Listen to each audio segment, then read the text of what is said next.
Okay, so today I decided to stick with the tempo squats. I really liked how they felt yesterday, and I think it's like something I'm gonna work on. Um, Something I noticed was getting out of the hole, and I reviewed like all my squat videos from the past, even when I was stronger in the squat than I currently am.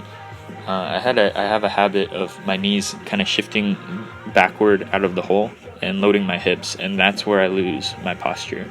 So because I had all these videos, I was able to find that and figure that out. The tempo pause squat allows me to descend in the proper positioning, which I didn't always do. The kind of cues that I added toward the beginning of squat every day was helping a lot with the descent, but then I would lose positioning in the bottom on the concentric, because I wouldn't have the push off with the quads that I wanted. So my hips would just fall back, and in order to compensate that balance, my back would extend a little bit. Breaking up the lift like this into a tempo letting me like brace and practice my positioning through every single position in the squat.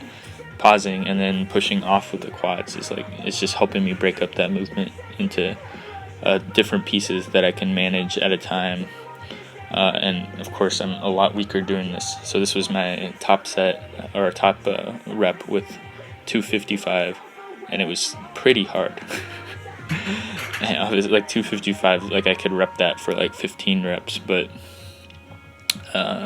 that's not the idea here. The idea here is to get better at these, get better positioning, and just improve as a whole, so they can have a more efficient squat and a safer squat overall.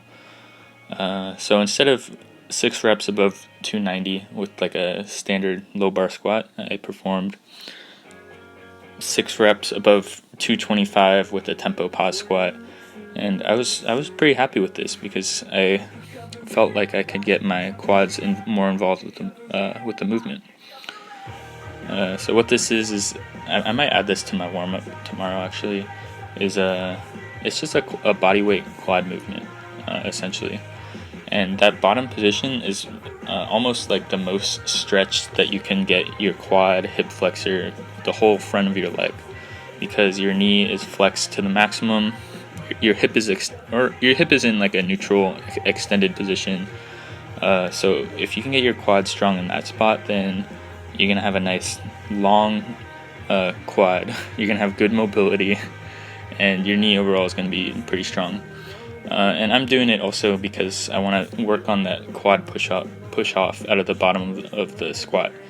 I feel like I really need to do a better job with that. So a good way to do that is to learn how to use the quads properly. Okay, so this is my pull-up workout. As I've said before, like it's really fast to get this done. I just kind of stretch, and I did a lot of pull-ups yesterday, but pull-ups are like very recoverable, I found. So even though I did, what was it, like 30 total reps yesterday, this is a good amount of pull-ups. It's more than I like would usually do. That's more than I would usually do with like a weighted pull-up.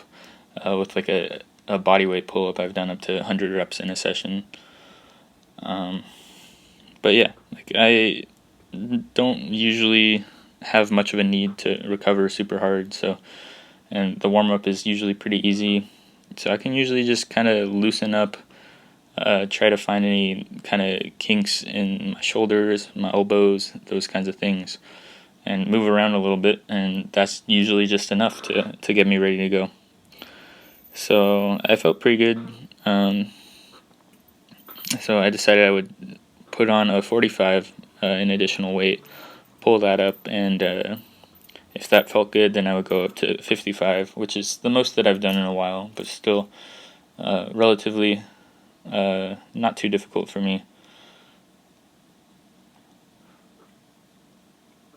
So yeah, that was super easy. So I went and got an extra 10 pounds, attached that, and did my remaining reps with 55 pounds. The pull-up has been doing very well, despite me only working on it for around like 10 minutes each day, except the days that I like push it further, like yesterday. Everything is feeling pretty good. The technique feels good. It's probably because it's something that I've practiced a lot, and I really tried to nail my pull-up technique kind of in a similar way to what I'm doing with the squat now. So hopefully I can push that number a lot higher. We'll see though. My other movement, so I always have the squat, pull-up, and then I have a third movement. My third movement is the RDL. So I think it's important, especially if you're doing a lot of squats, to include some kind of hinge. But I also think that conventional deadlifting or even sumo deadlifting might be too taxing to stack with everything else. So I opted for the RDL. The RDL I really like, and I think when I go back to conventional deadlifting, when I add that back in, the RDL will keep me ready because it hits everything. It hits everything that needs to be hit to keep the deadlift going. And the last thing I did was I had a whole grip workout. I only filmed this one thing. So this is what I call it a Laws hold, because Big Laws on YouTube is a professional strongman. He's the one who introduced me to this movement. Well, he didn't personally introduce it to me, but he made a video on it. Basically holding the weight behind your back. You can't press it up against your thighs with your lats.